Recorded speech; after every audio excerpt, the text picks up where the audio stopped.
খালেদা জিয়ার অবস্থা কিছুটা ভালো হলেও স্থিতিশীল নয়।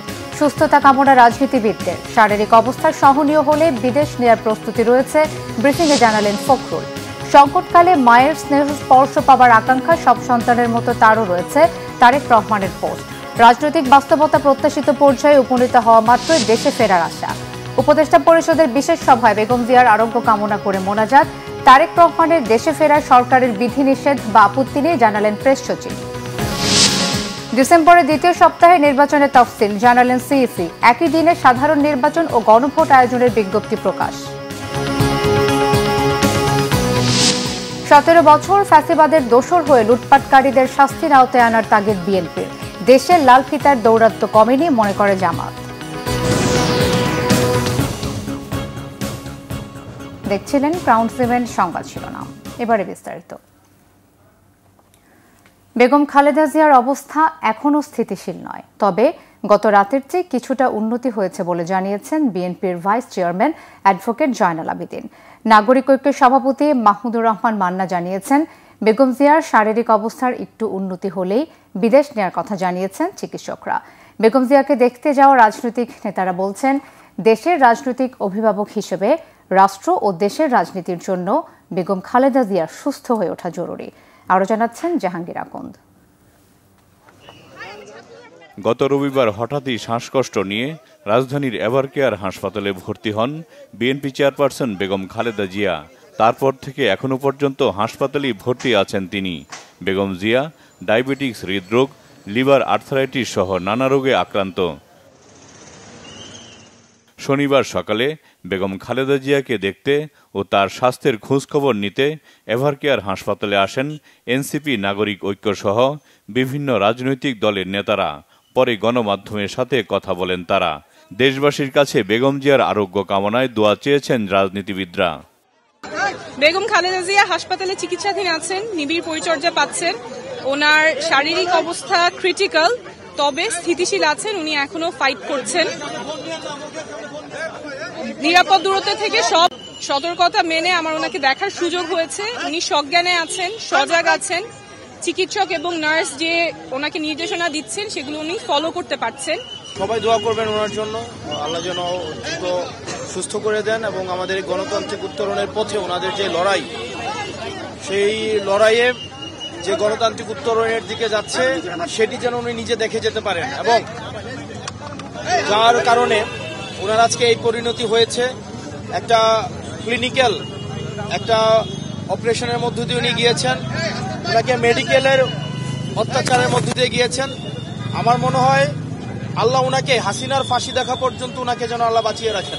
যেই সংবাদে সবার মধ্যে উদ্বেগ সৃষ্টি হয়েছিল, পরিস্থিতি তার চাইতে কোন রকম অবনতি হয়নি, স্টেবল আছে। বিদেশে নেওয়াটা এখনই নেওয়া যাবে না সম্ভবত, মানে ফ্লাই করবার জন্য যে স্টেবল কন্ডিশন দরকার ওইটা হয়নি, কিন্তু তারা মনে করছেন এটা খুব শিগগির হবে।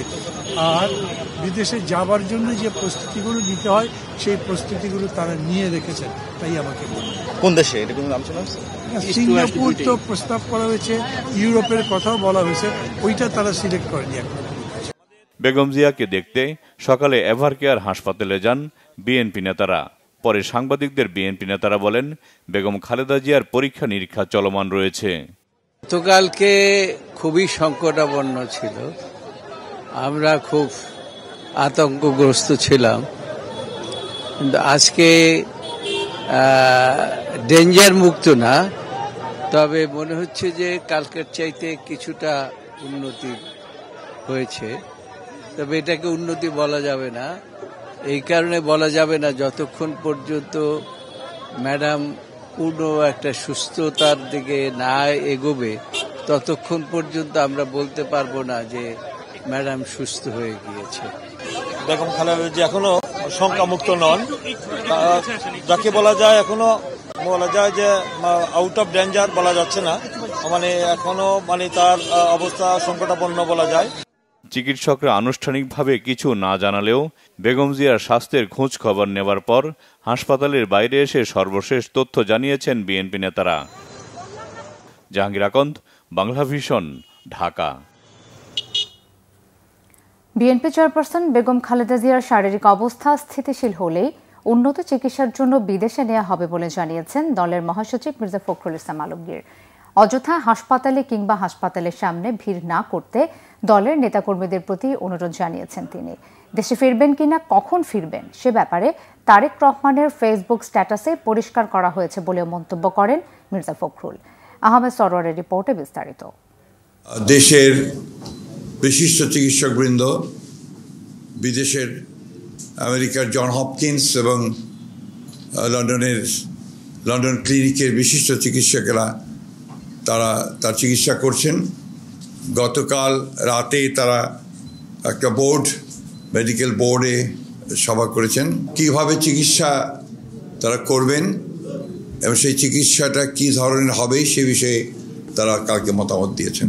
তাকে বিদেশে নেওয়া প্রয়োজন এই কথা তারা বলছেন যে হয়তো প্রয়োজন হতে পারে, কিন্তু তার এখন যে শারীরিক অবস্থা সে অবস্থায় তাকে বিদেশে নেওয়ার মতো কোনো শারীরিক অবস্থা নেই। শারীরিক অবস্থা আল্লাহর অশেষ রহমতে যদি স্টেবল হয় তখন চিন্তা করে দেখা হবে। বিদেশে নেওয়ার জন্য যে প্রয়োজনীয় বিষয়গুলো রয়েছে, আপনার ভিসা, অন্যান্য দেশের সঙ্গে যেসব দেশে যাওয়ার সম্ভব হতে পারে সেসব দেশের সঙ্গে যোগাযোগ করা এবং এর অ্যাম্বুলেন্সের ব্যাপারগুলো নিয়ে যথেষ্ট আলোচনা হয়েছে এবং সেগুলো মোটামুটি কাজ এগিয়ে আছে। বিজয় দিবস উদযাপন নিয়ে সংবাদ সম্মেলন হলেও শুরুতেই বিএনপি মহাসচিব মির্জা ফখরুল ইসলাম আলমগীর জানান দলের চেয়ারপারসনের সবশেষ অবস্থা। স্বাভাবিকভাবেই দেশনেত্রী বেগম খালেদা জিয়া এই দেশের সবচেয়ে জনপ্রিয় নেত্রী এবং তার অসুস্থতায় সব মানুষই উদ্বিগ্ন, উৎকণ্ঠিত এবং অসংখ্য মানুষ হাসপাতালে ভিড় করছেন। এতে করে হাসপাতালের কর্তৃপক্ষ এবং চিকিৎসকরা অত্যন্ত বিব্রত বোধ করছেন। তারা চিকিৎসা কার্য চালাতে প্যারামেডটাও এবং একসঙ্গে অন্যান্য যারা রোগী আছে তাদের সেখানে বিঘ্ন সৃষ্টি করা হচ্ছে। বিএনপি নেতা কর্মী, তার শুভাকাঙ্ক্ষী বা দেশের মানুষ তারা দয়া করে হাসপাতালে ভিড় করবেন না। আমরা সময় মতো আপনাদেরকে তার হেলথ বুলেটিন সম্পর্কে জানানো হবে, সেটা আপনারা জানবেন। বেগম জিয়ার এমন অবস্থায় ভারপ্রাপ্ত চেয়ারম্যান তারেক রহমান কখন দেশে আসবেন এ বিষয়ে জানতে চাইলে মহাসচিব বলেন তিনি নিজেই পরিষ্কার করেছেন বিষয়টি। কারণ উনি নিজে একটা তার ফেসবুকে আপনার পোস্ট দিয়েছেন, এরপরে আর আমার কথা এখানে কিছু বলেন নেই। আমি কোনো বাধা দেখি বা দেখি না দেখি এটা ইম্যাটেরিয়াল নাও।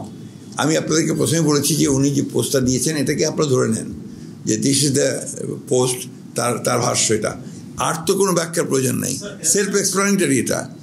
সংবাদ সম্মেলনে জানানো হয় বিজয় দিবস উপলক্ষে 1 ডিসেম্বর কালুরঘাট থেকে রোড শো শুরু করবে বিএনপি। মশাল মিছিল কালুরঘাট বেতার কেন্দ্র থেকে যাত্রা শুরু করে একই দিন চট্টগ্রামের বিপ্লব উদ্যানে পৌঁছাবে। বিজয় মিছিলের মশাল বহন করবেন 1971 সালের একজন বিশিষ্ট মুক্তিযোদ্ধা। 1 ডিসেম্বর চট্টগ্রাম থেকে শুরু করে পর্যায়ক্রমে কুমিল্লা, সিলেট, ময়মনসিংহ, বগুড়া, রংপুর, রাজশাহী, খুলনা, বরিশাল, ফরিদপুরে বিজয় মশাল রোড শো এবং সমাবেশ অনুষ্ঠিত হবে। প্রতিটি বিভাগে মশাল বহন করবেন বিশিষ্ট বিভাগের একজন প্রখ্যাত মুক্তিযোদ্ধা এবং একজন জুলাই যোদ্ধা। দেশের সকল বিভাগ ঘুরে বিজয় মশাল সবশেষে 16 ডিসেম্বর ঢাকায় এসে পৌঁছাবে। একই দিন ঢাকার মানিক মেয়ে এভিনিউতে মহাসমাবেশ অনুষ্ঠানের মধ্য দিয়ে শেষ হবে বিজয়ের মাসের বিজয় মশাল রোড শো। বিজয় দিবস রোড শো সফল করতে দলের নেতাকর্মীদের প্রতি আহ্বান জানান বিএনপি মহাসচিব। আহমেদ সরওয়ার, বাংলা ভিশন, ঢাকা। পতিত সরকারের আমলে বেগম খালেদা জিয়াকে জেলবন্দি অবস্থায় স্লো পয়জনিং করা হয়েছে বলে অভিযোগ করেছেন বিএনপির স্থায়ী কমিটির সদস্য মির্জা আব্বাস। শনিবার সকালে রাজধানীর পুরানা পল্টনে ফটো জার্নালিস্ট অ্যাসোসিয়েশন মিলনায়তনে রূপসী বাংলা আলোকচিত্রী প্রদর্শনী ও প্রতিযোগিতা পুরস্কার বিতরণী অনুষ্ঠানে যোগ দিয়ে তিনি এসব কথা বলেন। এ সময় তিনি আরও বলেন, আওয়ামী লীগকে ছাড়াই আগামী ফেব্রুয়ারিতে নির্বাচন অনুষ্ঠিত হবে। দেশের বাইরে থেকে কোনো ষড়যন্ত্র সফল হবে না বলেও জানান তিনি। খালেদা জিয়ার অসুস্থতা স্বাভাবিক অসুস্থতা নয় উল্লেখ করে দেশবাসীর কাছে বেগম খালেদা জিয়ার সুস্থতা কামনা করে দোয়া চেয়েছেন তিনি।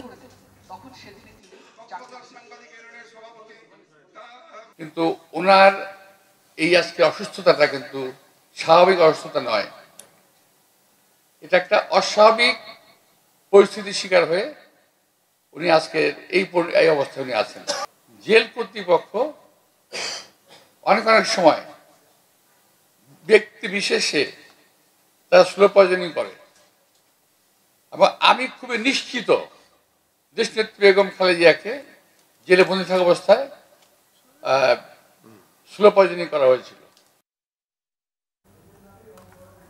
সংকটময় মুহূর্তে অন্য সব সন্তানের মতোই মায়ের স্পর্শ পাওয়ার আকাঙ্ক্ষা তারও রয়েছে।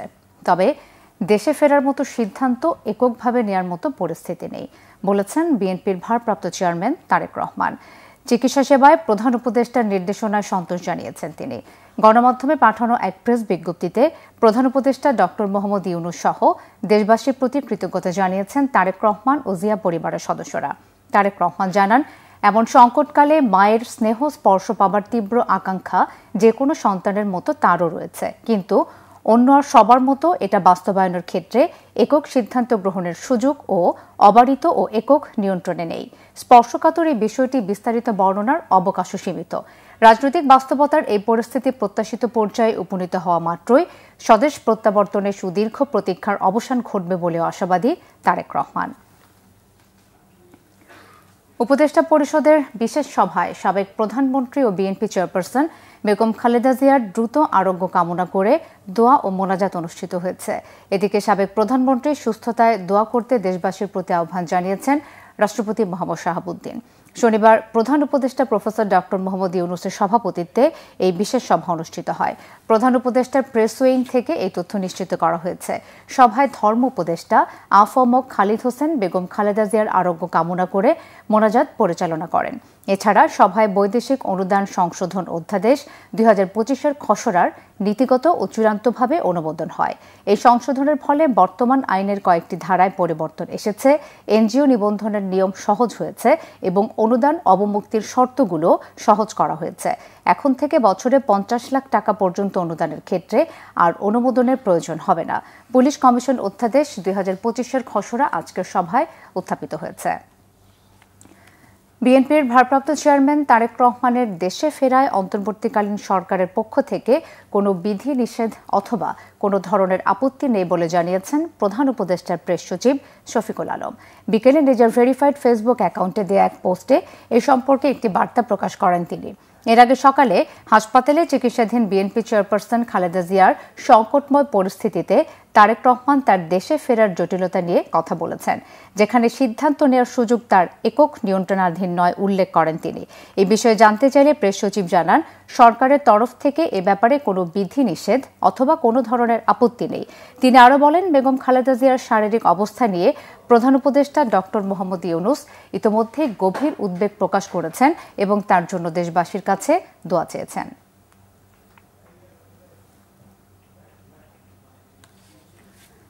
ডিসেম্বরের দ্বিতীয় সপ্তাহে ত্রয়োদশ জাতীয় সংসদ নির্বাচনের তফসিল ঘোষণা করা হবে বলে জানিয়েছেন প্রধান নির্বাচন কমিশনার এএমএম নাসির উদ্দিন। রাজধানীর শেরেবাংলা নগর বালিকা উচ্চ বিদ্যালয় কেন্দ্রে মক ভোটিং পর্যবেক্ষণে গিয়ে সিসি একথা বলেন। আসমা আক্তার নূপুরের রিপোর্ট। জাতীয় নির্বাচন এবং গণভোটের প্রস্তুতি যাচাই করতে নির্বাচন কমিশনের পক্ষ থেকে অনুষ্ঠিত হয় মক ভোটিং বা কৃত্রিম ভোট গ্রহণ প্রক্রিয়া। শনিবার সকাল 8টা থেকে 12টা পর্যন্ত আগারগাঁয়ের শেরেবাংলা বালিকা উচ্চ বিদ্যালয়ে চলে মক ভোটিং। এতে অংশ নেয় মক ভোটিংয়ে সিনিয়র ভোটার, বস্তিবাসী, শিক্ষার্থী, তৃতীয় লিঙ্গ, প্রতিবন্ধী ও নির্বাচন প্রশিক্ষণ ইনস্টিটিউট ইটিআই প্রকল্পের ভোটাররা। ভোটারদের মধ্যে উচ্ছ্বাসের পাশাপাশি গণভোট নিয়ে রয়েছে ধোঁয়াশা।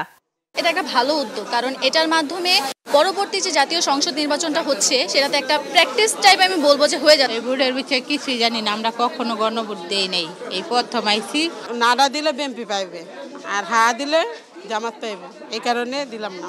গণভোট সম্পর্কে আমরা এতটা জানিও না, যে আসলে এই জিনিসটা একটু ক্লিয়ার করা উচিত। বাংলাদেশে একটা নাগরিক, বাংলাদেশে আমাদের জন্ম হয়েছে, আমাদের বাবা মা বাঙালি, সেই হিসাবে আমরা সঠিকভাবে ভোটটা দিতে চাচ্ছি। প্রধান নির্বাচন কমিশনার এএমএম নাসির উদ্দিন বলেন, গণভোটের বিষয়ে আরও প্রচারণা চালানো দরকার। এই অ্যাসেসমেন্টের ভিত্তিতে আমরা ঠিক করব যে আমরা যে ভোটার সেন্টার যে 42,500 প্লাস যে পোলিং সেন্টার ঠিক করেছি, whether this number of polling stations are sufficient or not, এটা কি আমাদের জন্য পর্যাপ্ত, না আমাদের বুথের পুলিং সেন্টার বাড়াইতে হবে, নাকি পুলিং বুথ বাড়াইলে চলবে? একটা বুথ বাড়ানো মানে আমার কিন্তু 3 জন লোক বাড়ে, বাক্স বাড়ে, তো অনেক ধরনের অ্যারেঞ্জমেন্ট আমাদের এডিশনাল করতে হয়। এখন আমাদের যদি এডিশনাল অ্যারেঞ্জমেন্ট যদি করতে হয়, কী ধরনের অ্যারেঞ্জমেন্ট করতে হতে পারে, এই প্র্যাকটিক্যাল অ্যাসেসমেন্টটা আজকেও আমরা করতে যাচ্ছি। সিইসি বলেন, আইন শৃঙ্খলা পরিস্থিতি আগের চেয়ে অনেক উন্নতি হয়েছে। তিনি বলেন, মক ভোটিং এর মতো নির্বাচন উপহার দিতে চায় নির্বাচন কমিশন। আজকে মক ভোটিংটা যেরকম হলো, আমরা সেইভাবে একটা ইলেকশন উপহার দিতে চাই। তফসিল হোপফুলি আমরা যেটা আশা করছি 2য় সপ্তাহে হবে, ডিসেম্বরে। এ সময় ইউরোপীয় ইউনিয়নের রাষ্ট্রদূত মাইকেল মিলার বলেন, একটি সুষ্ঠু, সুন্দর ও গ্রহণযোগ্য নির্বাচন আয়োজনে কমিশনকে সব ধরনের সহযোগিতা করবে EU. International observer mission to come to Bangladesh in the early part of next year. So for us it is so important that we are looking ahead. Mock ভোটিংয়ে 500 জনের ভোট গ্রহণের প্রস্তুতি ছিল। 4 ঘন্টায় ভোট পড়ে 352টি। আসমা আক্তার নূপুর, বাংলা ভিশন, ঢাকা।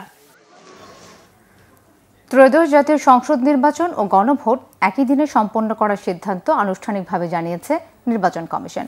এই উপলক্ষে কমিশনের পক্ষ থেকে আজ একটি বিজ্ঞপ্তি প্রকাশ করা হয়েছে, যেখানে গণভোটে উপস্থাপিত প্রশ্ন, সংশ্লিষ্ট সনদ ও সংস্কারের বিষয়গুলো স্পষ্টভাবে উল্লেখ করা হয়েছে। ইসি সচিবালয় জনসংযোগ শাখার পরিচালক ও তথ্য প্রদানকারী কর্মকর্তা মোহাম্মদ রুহুল আমিন মল্লিক স্বাক্ষরিত ওই বিজ্ঞপ্তিতে বলা হয়েছে, ভোটারদের সামনে উপস্থাপন করা হবে জুলাই জাতীয় সনদ বাস্তবায়ন আদেশ 2025 সংক্রান্ত একটি নির্দিষ্ট প্রশ্ন। ভোটাররা হ্যাঁ অথবা না এই দুটি বিকল্পের মধ্যে একটিকে বেছে নেবেন।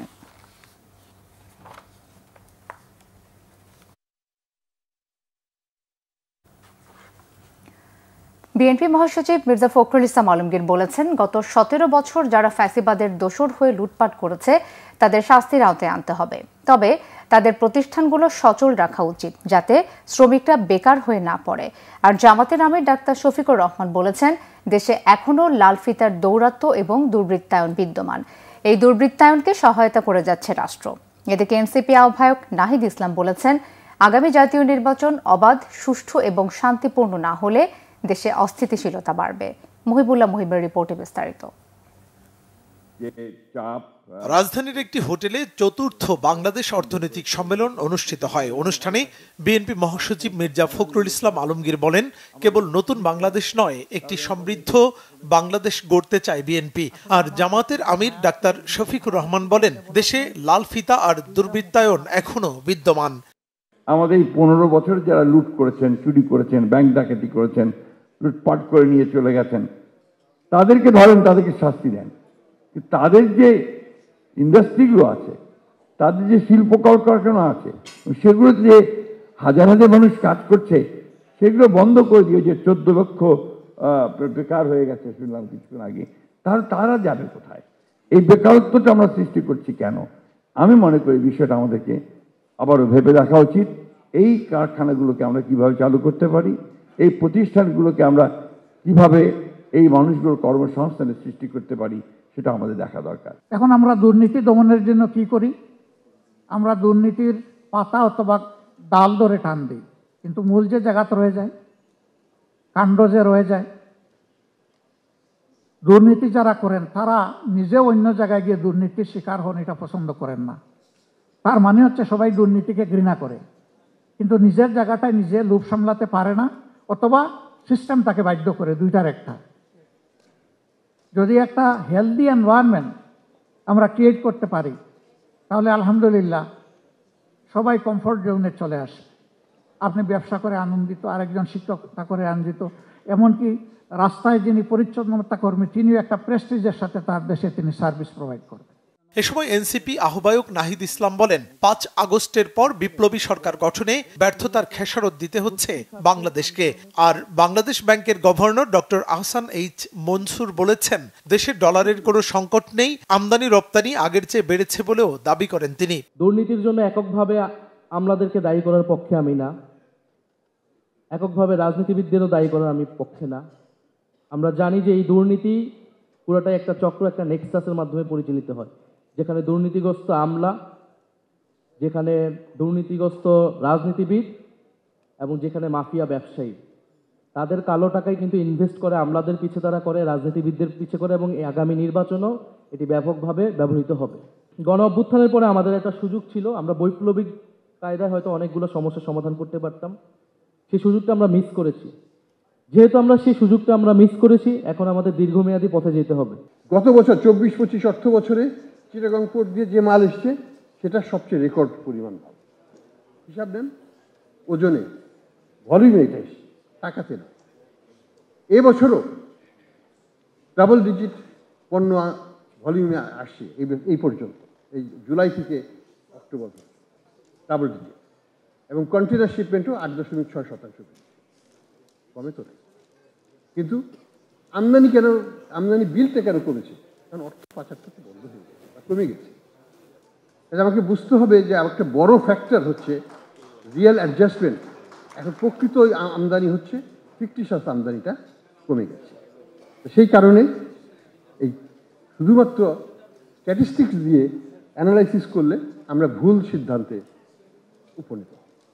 আগামী বাংলাদেশ যেখানে গণতন্ত্র ও অর্থনীতি সমৃদ্ধশালী থাকবে আর রাজনৈতিক সদিচ্ছার মাধ্যমে পরিবর্তন আসবে বলে আশাবাদ ব্যক্ত করেন বক্তারা।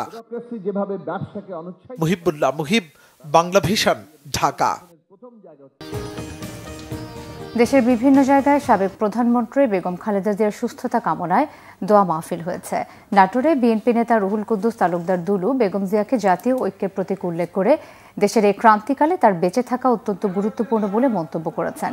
বিকেলে রাজশাহীর বাগমারার হামির কুৎসা বিদ্যালয় মাঠে 31 দফা বাস্তবায়ন ধানের শীষ প্রতীককে বিজয়ী করতে নির্বাচনী জনসভায় অংশ নিয়ে তিনি এই মন্তব্য করেন। নরসিংদীর মনোহরদীতে বিএনপির চেয়ারপারসন বেগম খালেদা জিয়ার রোগ মুক্তি ও দীর্ঘায়ু কামনায় দোয়া ও মোনাজাত হয়েছে। সুগন্ধিতে অনুষ্ঠিত দোয়া মাহফিলে প্রধান অতিথি ছিলেন বিএনপির মুক্তিযোদ্ধা বিষয়ক সম্পাদক, বীর মুক্তিযোদ্ধা অবসরপ্রাপ্ত লেফটেন্যান্ট কর্নেল জয়নুল আবেদিন। বিএনপির যুগ্ম মহাসচিব অ্যাডভোকেট আব্দুস সালাম বলেছেন, বেগম খালেদা জিয়ার গণতন্ত্রের স্বার্থে কখনো অন্যায়ের সাথে আপোষ করেনি। মুন্সিগঞ্জের লৌহজঙ্গে যুবদল ও স্বেচ্ছাসেবক দল আয়োজিত বেগম জিয়ার রোগ মুক্তি কামনায় দোয়া মাহফিল ও তারুণ্যের সমাবেশে তিনি এসব কথা বলেন। ব্রাহ্মণবাড়িয়ার নবীনগরে বেগম খালেদা জিয়ার রোগ মুক্তি ও দ্রুত সুস্থতা কামনায় দোয়া মাহফিল হয়েছে। পরে তবারক বিতরণ করা হয়।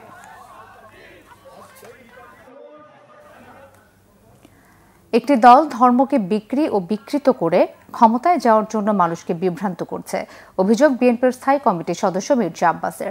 বিকেলে রাজধানীর শাহজাহানপুরে আসন্ন জাতীয় সংসদ নির্বাচন উপলক্ষে নির্বাচনী গণমিছিল ও সমাবেশে মির্জা আব্বাস বলেন, ভোটের জন্য একটি দল সুন্নতের খেলাপ করে ভোট চাচ্ছে। এ সময় ধর্মের নামে মানুষকে বিভ্রান্ত করছে একটি দল, এমন অভিযোগ করেন তিনি। এ সময় তিনি দেশবাসীর কাছে বেগম খালেদা জিয়ার সুস্থতা কামনায় দোয়া চান। পরে মির্জা আব্বাসের নেতৃত্বে একটি বর্ণাঢ্য মিছিল বের করা হয়। মিছিলটি ঢাকা 8 নির্বাচনী এলাকার বিভিন্ন সড়ক ঘুরে নয়াপল্টনে বিএনপির কেন্দ্রীয় কার্যালয়ে এসে শেষ হয়। একটি ভোটের জন্য, ক্ষমতায় যাওয়ার জন্য এই দেশের নিরীহ ধর্মপ্রাণ মানুষকে এরা কিভাবে বিভ্রান্ত করছে। এরা কারা? এরা মওদুদিবাদে বিশ্বাস করে। এরা দাড়ি টুপি মাথায় রেখে সুন্নতের সঙ্গে বেয়াদবি করে, সুন্নতের খেলাপ করে ওরা ভোট পাওয়ার চেষ্টা করছে। সংসদ সদস্যদের মতো জনপ্রতিনিধি পদগুলো অলাভজনক করা উচিত বলে মন্তব্য করেছেন বিপ্লবী ওয়ার্কার্স পার্টির সাধারণ সম্পাদক সাইফুল হক। ডিবেট ফর ডেমোক্রেসি আয়োজিত ছায়া সংসদে তিনি এই মন্তব্য করেন। সাইফুল হক বলেন, লাভজনক পদের কারণে সংসদে যাওয়ার জন্য অসম ও অবৈধ প্রতিযোগিতা চলে, যা গণতন্ত্রকে ব্যাহত করে। তিনি বলেন, পুরনো ব্যবস্থাকে ভেঙে নতুন কাঠামো তৈরি করতে হবে। আগামী নির্বাচনে নিরপেক্ষ ও নিরাপদভাবে ভোট দেওয়ার পরিস্থিতি তৈরি করতে হবে। বিপ্লবী ওয়ার্কার্স পার্টির সাধারণ সম্পাদক বলেন, আসন্ন জাতীয় নির্বাচন নিয়ে কোনো সংশয় নেই, তবে ভোটের উপযুক্ত পরিবেশ তৈরি করতে হবে। সেটির জন্য নির্বাচনে কালো টাকা ও পেশি শক্তির ব্যবহার বন্ধে পদক্ষেপ নিতে হবে কমিশন ও সরকারকে।